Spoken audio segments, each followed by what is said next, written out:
আশা করছি তোমরা সবাই সুস্থ রয়েছ, ভালো রয়েছ। বরাবরের মতোই রবিবার দুপুর 12টা থেকে আমি তোমাদের সাথে রয়েছি। Mohammad Mehedi Hasan, junior instructor civil, Rangpur polytechnic institute, Rangpur.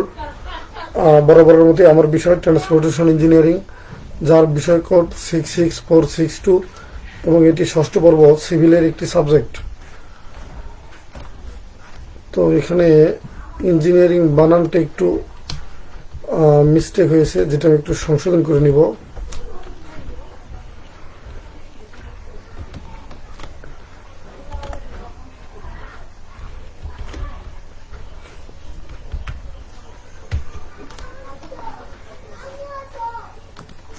এখন ওকে। তো আজকে ক্লাস শুরু করার আগে একটি বিষয় বলে রাখি যে আমি কয়েক ক্লাস যাবৎ রিভিউ ক্লাস নিচ্ছি,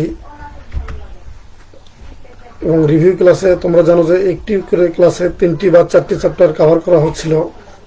কিন্তু গত পরশুদিন মিটিংয়ে আমাদের ডিরেক্টর মহোদয় স্যার আমাদেরকে রিভিউ ক্লাসের সংখ্যা আরও বাড়িয়ে দিয়েছেন, যে কারণে আমরা এখন একটি ক্লাসে একাধিক চ্যাপ্টার কভার করব না, বরং একটি মাত্র ক্লাসে একটি করে চ্যাপ্টারই কভার করব।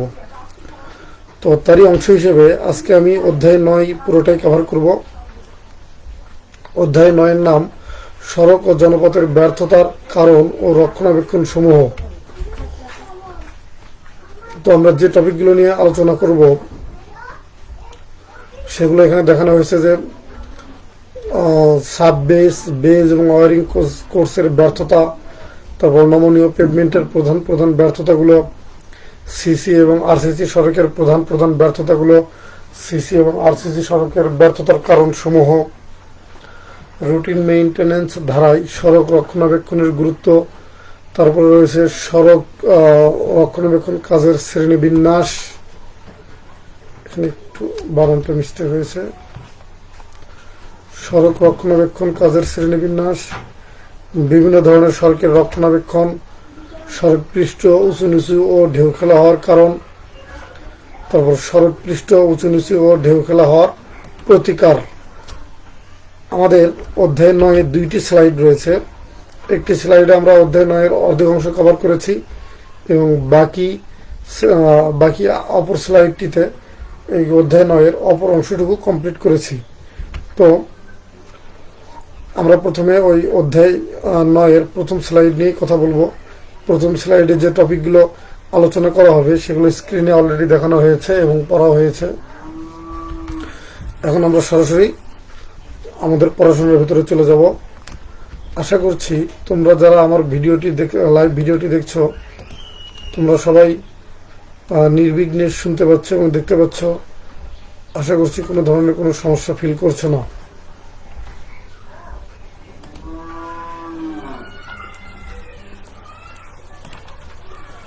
তো আমরা টপিকে ফিরে যাই। সাবগ্রেড, বেস ও ওয়ারিং কোর্সের ব্যর্থতা। সাবগ্রেডের ব্যর্থতার কারণ হচ্ছে যে সাবগ্রেডের বিভিন্ন রকম ব্যর্থতা হতে পারে। স্থিতিস্থাপক বিকৃতি রয়েছে, কনসলিডেশন বিকৃতি রয়েছে, প্লাস্টিক বিকৃতি রয়েছে। তো স্থিতিস্থাপক বিকৃতি হচ্ছে সাবগ্রেডের ভারবহন ক্ষমতার কম লোড প্রয়োগ করলে অস্থায়ী বিকৃতি দেখা দেয় এবং লোড সরালে তা পূর্বের অবস্থায় ফিরে আসে। এটি হচ্ছে স্থিতিস্থাপক বিকৃতি। কনসলিডেশন বিকৃতি হচ্ছে সাবগ্রেডে স্থিতিস্থাপক বিকৃতির চেয়ে বেশি লোড প্রয়োগ করলে মাটি হতে পানি ও বায়ু বের হয়ে আসে এবং লোড সরানোর পর বিকৃতি সম্পূর্ণরূপে লোপ পায় না। প্লাস্টিক বিকৃতি হচ্ছে সাবগ্রেডে কনসলিডেশন বিকৃতির চেয়ে বেশি লোড প্রয়োগ করলে মাটি হতে পানি ও বায়ু বের হয়ে আসে এবং মৃত্তিকার কণারও স্থানচ্যুতি ঘটে। এটি হচ্ছে প্লাস্টিক বিকৃতি। তো চিত্রে প্লাস্টিক বিকৃতির চিত্র দেখানো হয়েছে, এবং ইতিপূর্বের স্লাইডগুলোতে যথাক্রমে কনসলিডেশন বিকৃতি, তারপর স্থিতিস্থাপক বিকৃতিরও চিত্র দেখানো হয়েছে। সাবগ্রেডের ব্যর্থতার কারণ প্রধানত 2টি। একটি হচ্ছে অপর্যাপ্ত স্থায়িত্বতা 2 নম্বর হচ্ছে অত্যধিক পীড়নের প্রয়োগ। তো অপর্যাপ্ত স্থায়িত্বতার ফলে কি হয়, সাবগ্রেডের মাটি নিজেই দুর্বল হয়ে পড়ে। তারপরে সাবগ্রেডের মাটিতে অত্যধিক আর্দ্রতার উপস্থিতি হলে অপর্যাপ্ত স্থায়িত্বতা হইতে পারে। তারপরে সাবগ্রেড উত্তমরূপে দৃঢ় না করা। অপর্যাপ্ত স্থায়িত্বতা হওয়ার কারণ হচ্ছে এই 3টি। এরপর হচ্ছে অত্যাধিক শিয়ার পীড়নের প্রয়োগ। অত্যাধিক পীড়নের প্রয়োগ, ডিজাইন পীড়ন অপেক্ষা অধিক পীড়ন সাবগ্রেডে পতিত হলে সাবগ্রেডের উপর সরাসরি বারবার ভার পড়ার কারণে বা বারবার লোড পড়ার কারণে বিকৃতির পরিমাণ বৃদ্ধি পায়। বেজের ব্যর্থতা, অপর্যাপ্ত শক্তি বা স্থায়িত্বতা। তারপরে রয়েছে বেজ সামগ্রীর বন্ধন শক্তি হারানো, বেজ সামগ্রীর সরে যাওয়া, বেজ সামগ্রীর গুণাগুণ নষ্ট হওয়া, ওয়ারিং কোর্সের পুরুত্ব কমে যাওয়া। আরও রয়েছে বেজে অনুপযোগী নির্মাণ সামগ্রী ব্যবহার করা। তারপর বেস কোর্স চূর্ণ হয়ে যাওয়া, বেস কোর্সে নিম্নমানের সামগ্রী ব্যবহার করা। তারপর যথোপযুক্ত কম্প্যাকশন না করা, যথোপযুক্ত নিষ্কাশন ব্যবস্থা না থাকা। ওয়ারিং কোর্সের ব্যর্থতার কারণগুলো হচ্ছে ওয়ারিং কোর্সের যথোপযোগী মিশ্র ডিজাইন না হওয়া, ওয়ারিং কোর্সে নিম্নমানের বাঁধনী সামগ্রীর প্রয়োগ, ওয়ারিং কোর্সে অপর্যাপ্ত বাঁধনী সামগ্রীর প্রয়োগ। তারপর ওয়ারিং কোর্সে প্রয়োজন অতিরিক্ত বাঁধনী সামগ্রীর ব্যবহার। ভিটামিনজাত পদার্থ জারিত ও উদ্যয়ী হওয়ার ফলে পৃষ্ঠ ফাটল সৃষ্টি এবং সড়ক পৃষ্ঠের বৃষ্টির পানি নিম্ন স্তরে প্রবেশ। তো চিত্রে সাবগ্রেডের ব্যর্থতা, বেস কোর্সের ব্যর্থতা এবং ওয়ারিং কোর্সের ব্যর্থতার চিত্র আকারে দেখানো হয়েছে। নমনীয় পেভমেন্টের প্রধান প্রধান ব্যর্থতাগুলো। তো এই ব্যর্থতার তালিকা সমূহ এখানে দেওয়া হয়েছে, যে শেয়ারের ব্যর্থতা, ম্যাপ ফাটল, তারপর নিম্ন স্তরের সাথে দুর্বল বন্ধন, কনসলিডেশন ব্যর্থতা, বরফ ক্রিয়ায় স্ফীত হওয়া। আরও রয়েছে সড়ক পৃষ্ঠ ঢেউ খেলানো, রিফ্লেকশন ফাটল, তারপরে লম্বালম্বি ফাটল। তো প্রত্যেকটা ফাটলকে এখানে বিস্তারিত ব্যাখ্যা করা হয়েছে, চিত্রসহ এখানে দেখানো হয়েছে। শেয়ারের ব্যর্থতা হচ্ছে দুর্বল মিশ্রণের তৈরি নমনীয় সড়কের পেভমেন্টে অত্যধিক লোড পতিত হলে পেভমেন্ট শেয়ারে ব্যর্থ হয়। ম্যাপ বা এলিগেটর ফাটল, এখানে ম্যাপ কথাটি আসার কারণ হচ্ছে যে তোমরা এই চিত্রে যে ফাটল রয়েছে এটাকে যদি তোমরা দেখো, তাহলে এটা কিন্তু মানচিত্রে বিভিন্ন দেশের মানচিত্র যেরকম আঁকা বাঁকা হয়ে থাকে এরকম দেখানো হচ্ছে, অর্থাৎ এটা মোটামুটি একটি ম্যাপের আকৃতির মতো। এই জন্য এর নামকরণ করা হয়েছে ম্যাপ ফাটল বা এলিগেটর ফাটল। সাধারণত ফ্যাটিক বা কোনো অংশে ভিত্তি স্তর দুর্বল হলে ওয়ারিং স্তরের পৃষ্ঠে ধরনের ফাটল দেখা দেয়। এ ফাটল প্রথমে স্বল্প এলাকায় দেখা দিলেও ধীরে ধীরে পুরো সড়ক পৃষ্ঠের বিস্তৃতি ঘটে। আমি আশা করছি তোমরা যারা ক্লাস দেখছো কোনো ধরনের কোনো সমস্যা ফিল করছো না।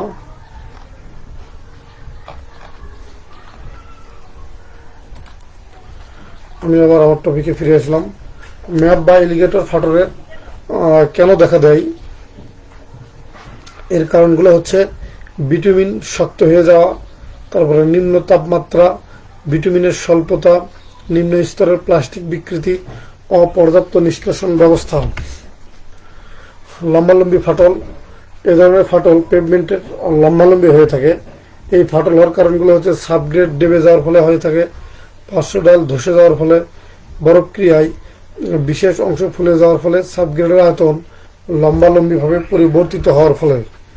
কনসলিডেশন ব্যর্থতা হচ্ছে সড়কে যানবাহন চলাচলকালে একটি নির্দিষ্ট পথ পুনঃ ব্যবহার করার ফলে এই অংশে কনসলিডেশন বিকৃতি সৃষ্টি হয় এবং সড়কের ওই অংশ অপেক্ষাকৃত নিচু হয়ে যায়।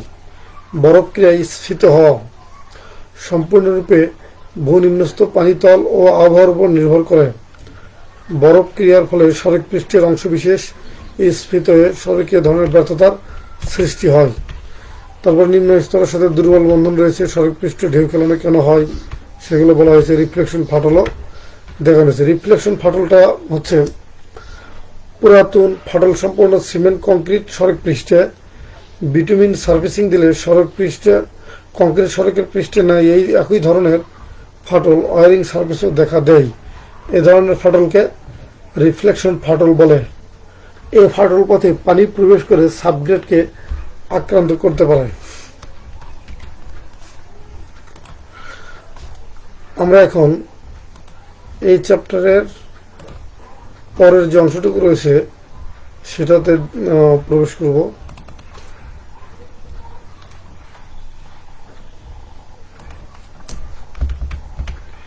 পরের অংশে আমরা যে টপিকগুলো দেখব সেগুলো হচ্ছে সিসি এবং আরসিসি সড়কের প্রধান প্রধান ব্যর্থতা, তারপর রুটিন মেইনটেনেন্স ধারায় সড়ক রক্ষণাবেক্ষণের গুরুত্ব, সড়ক রক্ষণাবেক্ষণ কাজের শ্রেণীবিন্যাস, বিভিন্ন ধরনের সড়কের রক্ষণাবেক্ষণ, সড়ক পৃষ্ঠ উঁচু নিচু ও ঢেউ খেলা হওয়ার কারণ এবং তার প্রতিকার। তো আরসিসি সড়কের সিসি এবং আরসিসি সড়কের প্রধান প্রধান ব্যর্থতাগুলো হচ্ছে পেভমেন্ট পৃষ্ঠে চটা ওঠা, তারপরে কংক্রিটে সংকোচন ফাটল, ওয়ারপিং ফাটল, কাঠামোগত ফাটল, জয়েন্টের স্পেলিং, তারপরে মাড পাম্পিং, পৃষ্ঠ পিচ্ছিলতা।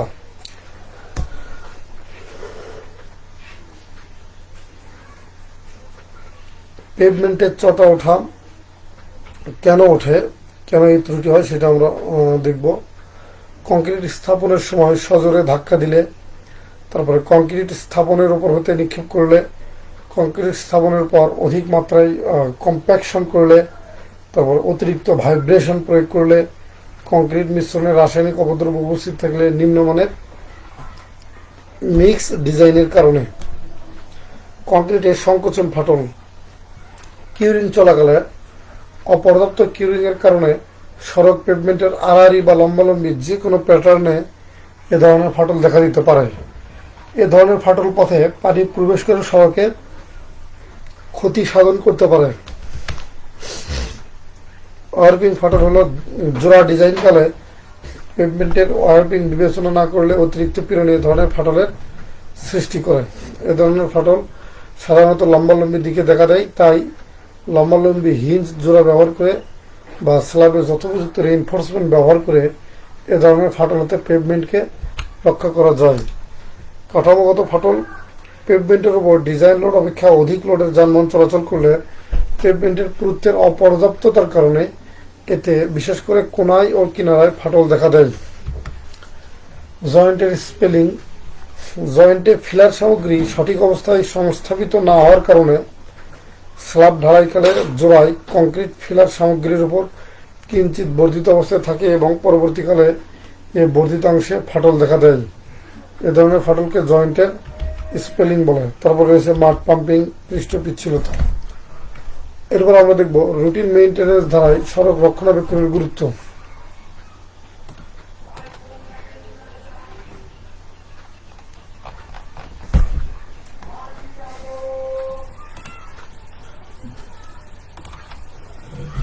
যানবাহন চলাচল কারণে সড়কের ক্ষতিগ্রস্ত অংশ ব্যবহার উপযোগী করা, তারপরে আবহাওয়া ক্রিয়ায় ক্ষতিগ্রস্ত অংশ মেরামত করা, যানবাহন চলাচল না করলেও সড়কের বাঁধের পার্শ্ব ঢাল, তারপরে বারমেন নিষ্কাশন ব্যবস্থার ক্ষয়ক্ষতি হয় যা মেরামত করা আবশ্যক। ক্ষতিগ্রস্ত সড়ক দ্রুত মেরামত না করলে ক্ষতির পরিমাণ আরও বাড়ে। রুটিন মেইনটেনেন্স না করলে সড়ক স্থায়ীভাবে নষ্ট হতে পারে। রুটিন মেইনটেনেন্স দুই ধরনের, বিশেষ রুটিন মেইনটেনেন্স এবং রুটিন মেইনটেনেন্স আর হচ্ছে বিশেষ রক্ষণাবেক্ষণ। এটা হচ্ছে সড়ক রক্ষণাবেক্ষণ কাজের শ্রেণীবিন্যাস। সড়ক রক্ষণাবেক্ষণ কাজের শ্রেণীবিন্যাস দুই প্রকারের, একটি হচ্ছে রুটিন মেইনটেনেন্স, অপরটি হচ্ছে বিশেষ রক্ষণাবেক্ষণ। তো রুটিন মেইনটেনেন্স হচ্ছে ক্যারেজওয়ের রক্ষণাবেক্ষণ, তারপর শোল্ডার ও পার্শ্ব ঢালের রক্ষণাবেক্ষণ, ভূপৃষ্ঠস্থ ও ভূনিম্নস্থ নিষ্কাশন ব্যবস্থার রক্ষণাবেক্ষণ, ব্রিজ ও অনুরূপ কাঠামোর রক্ষণাবেক্ষণ, সড়কের জ্যামিতিক দিকের উন্নয়ন ও ট্রাফিক নিয়ন্ত্রণের রক্ষণাবেক্ষণ। বিশেষ রক্ষণাবেক্ষণের ভেতর রয়েছে পেভমেন্টের অকৃতকার্যতা, শিয়ার অকৃতকার্যতা, বরফ ক্রিয়ায় পেভমেন্ট স্ফীত হওয়া, ভূ নিম্নস্থ নিষ্কাশন ব্যবস্থার জরুরি মেরামত, তারপরে মাড পাম্পিংয়ের সাবগ্রেড মেরামত।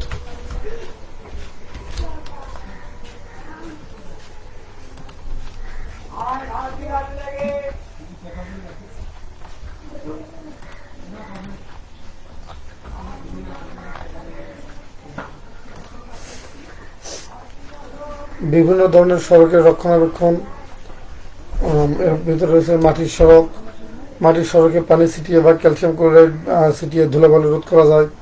তারপরে আড়াআড়ি খাদ ভরাট ও মেরামত করা হয়। তারপর পার্শ্ব ড্রেনে জমা মাটি ও ঘাস পরিষ্কার করে লম্বালম্বি ঢাল বজায় রাখা হয়।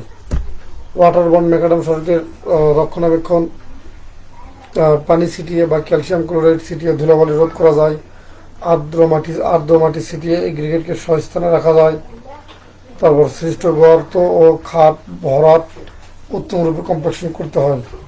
তারপর ক্ষতিগ্রস্ত অংশ বেশি হলে তা উঠিয়ে দিয়ে নতুন স্তর প্রয়োগ করতে হয়। বিটুমিন সড়কের 3 ধরনের রক্ষণাবেক্ষণ হতে পারে: প্যাচ মেরামতের কাজ, সারফেস ট্রিটমেন্ট ও রিসারফেসিং। প্যাচ মেরামতের কাজ হচ্ছে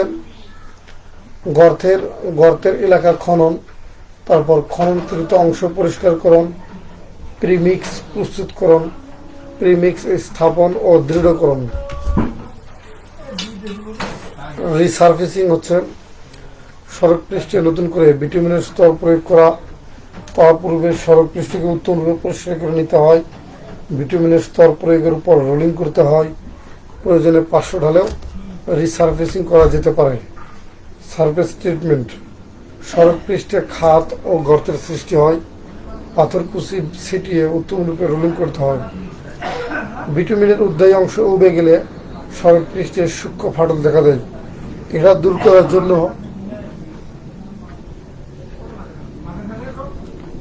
করার জন্য সিল কোট দেওয়া হয়। সারফেস ট্রিটমেন্ট, ফাটলের মধ্যে দিয়ে পানি প্রবেশ করলে তা মেরামত আবশ্যক। এক্ষেত্রে ধারালো সরু পাত দিয়ে খুঁচিয়ে এবং এয়ার ব্লোয়ারের সাহায্যে সজোরে বাতাস প্রবাহিত করে ফাটলগুলো পরিষ্কার করা হয়। অতঃপর ফাটলগুলো সঠিক গ্রেডের তরল বিটুমিন দিয়ে পূরণ করা হয়। বিটুমিনের স্তর 3 মিলিমিটার উঁচু রেখে বালি ছিটিয়ে দিতে হয়। সড়ক পৃষ্ঠ উঁচু নিচু ও ঢেউ খেলা হওয়ার কারণ হচ্ছে ত্রুটিপূর্ণ রোলিং, সাবগ্রেডে আর্দ্রতার মাত্রা অধিক হলে, সাবগ্রেডের মাটি সম্প্রসারণশীল হলে এবং অন্যান্য কারণ। তো সড়ক পৃষ্ঠ উঁচু নিচু ও ঢেউ খেলা হওয়ার প্রতিকার, ত্রুটিপূর্ণ রোলিং, এটা প্রতিকার করার জন্য কি করতে হবে? আমাদের পুনরায় পেভমেন্ট নির্মাণ করতে হবে। তারপর সাবগ্রেডে আর্দ্রতার মাত্রা অধিক হলে ভূনিম্নস্থ নিষ্কাশন ব্যবস্থা করে রিসারফেসিং করা। সাবগ্রেডের মাটি সম্প্রসারণশীল, সাবগ্রেডের উন্নয়নের ব্যবস্থা করা। অন্যান্য কারণ, উত্তম বন্ধন সামগ্রী ব্যবহার ও কম্প্যাকশন, এগ্রিগেটের সঠিক গ্রেডেশন করা। প্রিয় শিক্ষার্থীরা, তোমরা এতক্ষণ যে ভিডিওটি দেখলে, এটি যদি তোমরা আবার দেখতে চাও তাহলে স্ক্রিনে দেখানো এই ঠিকানা ভিজিট করে তোমরা এই ভিডিওটি আবার দেখতে পারো। তোমাদের সবাইকে এই ক্লাসটি প্রথম থেকে শেষ পর্যন্ত দেখার জন্য আন্তরিকভাবে ধন্যবাদ জানিয়ে ক্লাসটি এখানে শেষ করছি। আল্লাহ হাফেজ।